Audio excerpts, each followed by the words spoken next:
Hello class. Previous class में हम लोगों ने पढ़ा कि यूनिवर्स जो है उसमें बिलियंस ऑफ गैलेक्सीज हैं और उन गैलेक्सीज में से एक गैलेक्सी है मिल्की वे, जिसका हमारा सोलर सिस्टम एक पार्ट है। और इस सोलर सिस्टम की जो एक पूरी फैमिली है उसका हेड होता है सन, और उसके जो चारों तरफ घूमते हैं 8 प्लैनेट्स जो हैं उसके चारों तरफ रिवॉल्व करते हैं। इसके अलावा एस्ट्रॉइड्स, कुछ मेटियोर्स, ये भी उसके चारों तरफ घूमते हैं, यानी कि और भी सारी हेवनली बॉडीज़ भी उसके चारों तरफ घूमती हैं। और उसकी फैमिली में कुछ आपके नेचुरल सैटेलाइट्स भी होते हैं। ओके, तो अभी हम लोग पढ़ेंगे natural satellites. A natural satellite is a heavenly body that move around a planet. Natural satellites do not have their own light. They get heat and light from the sun, and they vary in size and numbers. For example, our Earth has only one satellite, natural satellite, which is known as Moon, while Mars has two natural satellites known as demos and Phobos. इसके अलावा जो starting के planets हैं उनके पास कोई भी natural satellite नहीं है, जबकि लास्ट जो जुपिटर है, जुपिटर के पास सबसे ज़्यादा सैटेलाइट्स हैं, यानी कि सबसे ज़्यादा मून हैं। आपको पता है पूरे सोलर सिस्टम में कितने मून हैं? About 200 moons. और आप सोचते होंगे कि हमारा जो एक मून है तो वही एक मून है। ऐसा नहीं है, पूरे सोलर सिस्टम में कम से कम 200 मून हैं। इसके अलावा कुछ और हेवनली बॉडीज़ भी सोलर सिस्टम का पार्ट होती हैं, जैसे asteroids, comets, meteors. Asteroids are believed to be the broken rocks of an exploded planet that revolves around the sun. ऐसा माना जाता है कि जो एस्ट्रॉइड्स हैं ये क्या हैं? ये जो प्लैनेट्स हैं जब एक्सप्लोड हुए उन प्लैनेट्स में से ही ये टुकड़े जो हैं वो टूट गए और ये सन के चारों तरफ रिवॉल्व करते हैं। हमने प्रीवियस क्लास में देखा था कि मार्स और जुपिटर के बीच में एक एस्ट्रॉइड बेल्ट होती है। तो ये जो एस्ट्रॉइड्स हैं, ये जो रॉक्स के टुकड़े हैं, ये उसी बेल्ट के अंदर घूमते रहते हैं और सन के चारों तरफ चक्कर लगाते रहते हैं। उसके बाद कॉमेट्स क्या होते हैं? Comets are snow ball of gas, rocks and dust that revolve around the sun. They develop a long tail when they come near the sun. जो कॉमेट्स होते हैं वो स्नो बॉल्स होते हैं, गैस, रॉक्स और डस्ट के बने हुए होते हैं, जो सन के चारों तरफ घूमते हैं। और जैसे ही ये सन के पास जाते हैं तो एक ये लंबी लॉन्ग टेल जो है वो डेवलप कर लेते हैं। And meteors are called shooting stars. However they are not stars, they are pieces of rocks and enters earth's atmosphere from space at a great speed. जो मेटियोर्स होते हैं वो शूटिंग स्टार्स होते हैं, यानी कि इनको क्या कहा जाता है? Shooting stars. हालांकि ये जो हैं ये स्टार्स नहीं होते, ये पीसेस होते हैं, रॉक्स के पीसेस होते हैं। और ये स्काई में, सोलर सिस्टम में ऐसे ही घूमते रहते हैं, जैसे कुछ फैमिली के वाहियात पर्सन होते हैं ना, सेम उसी तरीके के होते हैं ये मेटियोर्स। और कई बार तो ये अर्थ के एटमॉस्फेयर में भी बहुत स्पीड के साथ आते हुए नीचे भी आ जाते हैं।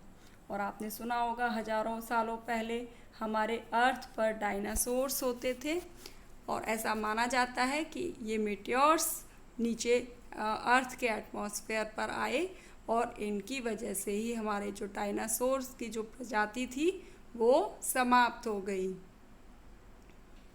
Next is earth. हमारा जो सन है उसके 8 प्लैनेट्स हैं और उसमें जो 3rd नंबर का प्लैनेट है that is earth, 3rd position पर आता है। और सिर्फ यही एक प्लैनेट ऐसा है जिस पर लाइफ जो है वो पॉसिबल है, क्योंकि इसकी जो कंडीशन है, इसकी जो पोजीशन है वो अर्थ के बिल्कुल एक्यूरेट जगह पर है। यानी कि बहुत ज़्यादा पास भी नहीं है अर्थ से, सन से, और सन से बहुत ज़्यादा दूर भी नहीं है, क्योंकि जो सन के नियरर जो प्लैनेट्स हैं उनका टेम्परेचर बहुत ज़्यादा होता है, और जबकि जो सन से बहुत ज़्यादा दूर हैं प्लैनेट्स उनका टेम्परेचर बहुत ज़्यादा कम, लगभग -200 तक, तो वहाँ पर लाइफ पॉसिबल नहीं है। जबकि अर्थ जो है एक्यूरेट ऐसी पोजीशन पर है जहाँ पर रह पाना, लाइफ जो है वो पॉसिबल होती है। So earth is the third planet from the sun, and earth is the only planet in the solar system on which life exist. Air, water, and right amount of sunlight keep all living being alive on Earth. Earth is surrounded by a layer of gases that is called atmosphere. Oxygen, nitrogen, and carbon dioxide are the main gases of the atmosphere. हमारा जो अर्थ है वो चारों तरफ से कुछ air से covered है, जिसको बोलते हैं ब्लैंकेट ऑफ एटमॉस्फेयर, जिसके अंदर काफ़ी सारी गैसेस आती हैं, जैसे ऑक्सीजन, नाइट्रोजन, कार्बन डाइऑक्साइड। ये सारा जो एटमॉस्फेयर का ब्लैंकेट है ये हमें जो हमारी सन की अल्ट्रावायलेट रेज़ यानी कि हार्मफुल रेज़ जो हैं उनसे हमें प्रोटेक्ट करता है, बचाता है। और हमारा जो एटमॉस्फेयर का टेम्परेचर है, हमारा जो अर्थ का टेम्परेचर है उसे मॉडरेट रखता है, नॉर्मल रखता है, जिसकी वजह से यहाँ पर लाइफ जो है वो पॉसिबल है। Surface of earth. Earth surface is made up of land and water. Nearly 3/4 of the Earth's surface is covered with water, while the remaining part is covered by land. Due to the presence of large amount of water, it appears blue when seen from the space. So, it is also called the blue planet. Earth has 7 very large pieces of land that are known as continents. These are Asia, North America, South America, Africa, Antarctica, Europe, and Australia. Earth has 5 huge water bodies of water known as the ocean. These are Pacific Ocean, Atlantic Ocean, Indian Ocean, Southern Ocean, and the Arctic Ocean. तो हमारा जो अर्थ का surface है उसका जो maximum area है वो किससे कवर्ड है? वाटर से।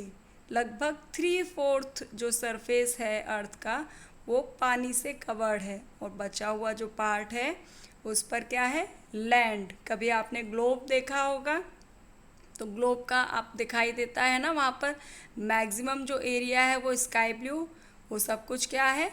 वाटर। और जो आप कलरफुल जो आप एरिया उसमें देखते हो दैट इज़ कॉल्ड लैंड, और उसको बोलते हैं कॉन्टिनेंट। अब ये देखिए, ये आपको ग्लोब दिखाई दे रहा है, इसको मैं रोटेट करूँगी और आप देखेंगे कि इसका जो मैक्सिमम एरिया है वो क्या है?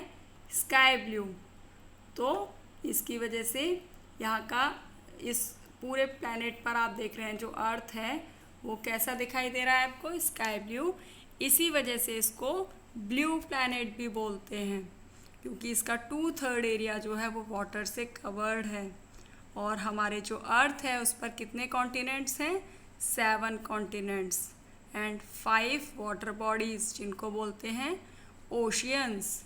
और ये सारे जो नेम आपको लिखे हुए यहाँ दिखाई दे रहे हैं, कॉन्टिनेंट्स एंड ओशियंस, इनको आपको अपनी नोटबुक में सीक्वेंस में लिखना है। Okay. And last topic is movements of earth. जैसे हम लोगों ने अभी लास्ट क्लास में भी पढ़ा कि जो हमारे प्लैनेट्स हैं वो 2 तरीके से मूवमेंट करते हैं। एक तो वो सन के चारों तरफ घूमते हैं और एक अपनी ही एक्सिस पर भी वो घूमते हैं, यानी कि एक ही साथ दोनों मूवमेंट्स उनकी होती हैं। जो सन के चारों तरफ उनका जो रिवॉल्व करते हैं दैट इज़ कॉल्ड रेवोल्यूशन, और अपनी ही एक्सिस पर जो वो घूमते हैं दैट इज़ कॉल्ड रोटेशन। तो अर्थ भी जो है वो दोनों तरीके से घूमती है, rotation and revolution. Rotation and revolution are the two movements of the earth and the time taken by earth to complete one rotation is 24 hours and the rotation of earth causes day and night. The time taken by earth to complete one revolution is 365 and 1/4th day. The revolution of earth causes season. तो जो आप दिन और रात देखते हैं कि थोड़े 12 आवर्स के लिए आपका दिन होता है, फिर 12 आवर्स के लिए नाइट हो जाती है, वो किसकी वजह से होती है आपको पता है? रोटेशन की वजह से, यानी कि हमारी जो अर्थ अपनी ही एक्सिस पर जो घूमती है उसकी वजह से ये दिन और रात होते हैं। और हमारी जो अर्थ सन के चारों तरफ रोटेट करती है उसकी वजह से ये सीजन्स जो हैं वो चेंज होते हैं। तो अभी आपको आज क्या करना है, ये की टर्म्स जो आपको दिए हुए हैं इस चैप्टर में उनको लर्न करना है। और ये आप देख रहे हैं चैप्टर के लास्ट में आपको एक माइंड मैप दिया हुआ है। माइंड मैप में क्या है आप देख रहे हैं यूनिवर्स, और यूनिवर्स के अंदर क्या है, बहुत सारी बिलियंस ऑफ गैलेक्सीज, जिसमें कि हमारी जो गैलेक्सी है वो उसका क्या है, एक पार्ट, जिसका क्या नाम है, solar system is in the Milky Way. हमारा जो गैलेक्सी है उसका नाम है मिल्की वे, जिसको आकाश गंगा भी बोलते हैं, है ना। और इस गैलेक्सी का जो सोलर सिस्टम जो है उसका जो हेड है वो है सन, और इस सन के चारों तरफ जो रिवॉल्व करते हैं वो हैं 8 प्लैनेट्स, जो आपने अभी 8 प्लैनेट्स पढ़े थे, इनर प्लैनेट्स, आउटर प्लैनेट्स, है ना। और जो centre of the solar system जो है वो क्या है, sun. And next asteroids, comets and meteors. Meteors ये सब भी जो हैं वो इस सोलर सिस्टम का ही पार्ट हैं, जो सन के चारों तरफ रिवॉल्व करते हैं। और कुछ नेचुरल सैटेलाइट्स भी होती हैं जो किसके चारों तरफ घूमती हैं, प्लैनेट्स के चारों तरफ घूमती हैं। तो इस तरीके से आपको ये एक माइंड मैप जो है वो नोटबुक में ड्रॉ भी करना है और लर्न भी करना है। इसके अलावा आज का होमवर्क है आपको पूरी 5 ओशियंस के नेम लिखने हैं और लर्न करने हैं, और 7 कॉन्टिनेंट्स के नेम लिखने भी हैं और लर्न भी करने हैं। Okay, bye bye.